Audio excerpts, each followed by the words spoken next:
Welcome to Canadian Coffee House Crime. My name is Catherine, and today's case takes us to Prince Edward Island. Prince Edward Island is on the east coast of Canada. The island has a total landmass of 5,600 kilometers squared. It was originally settled by French colonists. Charlottetown is the capital of PEI with a population of 39,000 people, and Charlottetown is actually named after Queen Charlotte. The Queen in the Netflix series Bridgerton is based off of Queen Charlotte, who was the wife of King George III. One of the ways to get to PEI is the Confederation Bridge. It's an 8-mile-long bridge that costs $50 to cross and is the largest bridge in the world that crosses ice-covered water and takes about 10 minutes to cross. PEI is a good place to find an amazing 2-pound lobster dinner at the Lobster on the Wharf restaurant, the best chocolate I've ever had at the Anne of Green Gables Chocolate Factory, and the coziest bed and breakfast I've ever stayed at the Prince Street Suites. On October 7th, 1994, police were called to a scene off of Highway 169 near the Tyne Valley, and anonymous tip had come in about an abandoned car near her house in a field. The vehicle did not have any plates. There was blood splatter on the windshield and throughout the interior. Located in the area by the vehicle was a shovel with a black hair on it.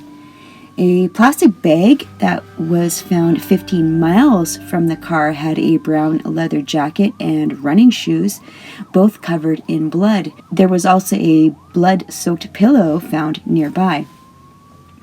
When police ran the serial number on the vehicle, the identification of the owner was a 32-year-old Shirley Duguay. Shirley was born October 11th, 1962. She was a mother of 5 children. She was 4'9" and less than 100 pounds. She sat on a pillow when she drove her car. She had been missing since October 3rd, but no one had reported her missing because she would go missing for a couple days here and there and always came back. The hair that was found on the shovel was a match to Shirley's hair on a hairbrush microscopically. A sample of blood found in the car and on the jacket was stripped down to DNA and was compared to her father's DNA, and it was confirmed that the DNA was a 50% match to Melvin. The other 50% would be of her mother's, so the blood did belong to his daughter. 120 CFB Gagetown members and the students from the Atlantic Police Academy participated in one of the largest searches in PEI history. They checked hundreds of square kilometers and every waterway. They used psychics and hypnosis. The psychic said that she was near water and under pine trees or a shallow grave, which was fine, but the police didn't know where. The shoes and the plastic bag were a men's size 9. The jacket was a men's jacket and was too big for Shirley, but the blood on the jacket was a match to her. She had been in a relationship for 15 years with the father of 3 of her 5 children. They had been living together in Toronto in 1991. Because of his violence and his physical abuse towards her, she had left him and went back to PEI. A peace bond was granted to him, and when Shirley went back to PEI, he had followed her. His name was Douglas Leo Beamish. He was born in 1957 in Prince County, PEI, and he was a demolition worker. At the time Shirley went missing, he was living with his parents in PEI. Douglas was known to the Toronto and PEI police for his violent behavior. Police interviewed Doug with regards to Shirley missing. He denied owning the shoes and the jacket. Police suspected foul play from the beginning, and Douglas was their primary suspect. They decided to take casts of the bottoms of Doug's feet to compare the pressure points of the casts to the insides of the shoes that were found at the scene, and it was later determined to be a match. They also found a picture of Doug wearing the same jacket the day before Shirley went missing. Police Inspector Roger Savoy inspected the leather jacket and found about 20 white hairs within the jacket. When he was interviewing Doug, he was staying at his parents' house, who had a white cat, Snowball, rubbed up against his leg, leaving white hairs on his pant leg. Police Inspector Savoy started wondering if the hairs found on the jacket were from Snowball. The blood spatter that was inside the vehicle, deemed to be medium impact blood splatter that you would see at a fist fight. After 7 months of searching, on May 6, 1995, a fisherman at the Enmore River found some displaced brush on the riverbank. He did a little brush away and found a battered and partially decomposed female body in a shallow grave, just enough to cover the body. Her hands were tied behind her back. She had also been strangled.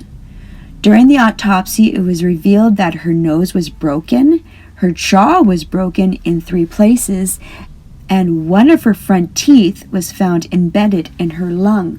It was Shirley. The body was exactly how the psychic had described, by the water under pine trees, but they just didn't know where. Police Inspector Roger Savoy started to ponder how he could get the cat's hair to match the hair from the jacket to the hair that were on his pant legs. He decided he needed a DNA test from the cat and the jacket hair. He told his superiors what he wanted to do, even though it was 1995 and human DNA had been barely used in court proceedings. For sure, animal DNA had never been used in a criminal case before. But they said, okay, off you go. He couldn't find a Canadian lab to perform DNA analysis of animal hairs, but he did find Dr. Stephen O'Brien, a geneticist at the National Cancer Institute in Frederick, Maryland. He studied hereditary illness in cats. Dr. O'Brien asked for a sample of Snowball's blood and a sample of hairs taken from the jacket. Police Inspector Savoy actually went down to Doug's parents and told Snowball's parents his rights. I wouldn't be happy about that. First, my son is being questioned about a murder investigation, and then having my cat taken into custody. My confidence in my mothering skills would be crumbling at this point. They got Snowball to the vets after a lengthy fight in the house, getting him into the carrier. The officers watched the vet, Dr. Jane Bond, draw the cat's blood. They took the cat's blood into custody and flew the jacket hairs and the blood to Maryland and personally delivered them to Dr. O'Brien. Dr. O'Brien was able to find a jacket hair that had a bulb attached to it. and he was able to extract the DNA from the bulb and compared it to the cat's blood, and it was a match. The problem they had, that PEI is a small island, and they kind of thought that all the cats would have been inbred and they all had the same DNA. So they found 20 random different cats in PEI. They drew their blood, brought them down to Dr. O'Brien. He then built the DNA profiles for each cat and discovered they were all different. There was an abundant genetic diversity among the cats. After completing their genetic profile, they discovered that the chance of the hairs from a cat other than Snowball was 1 in 50 million.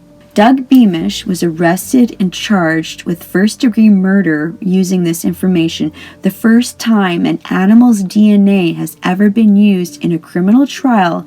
At the trial, his ex-girlfriend testified that he had been beating her and how he had held a knife at her in front of her children and assaulted her.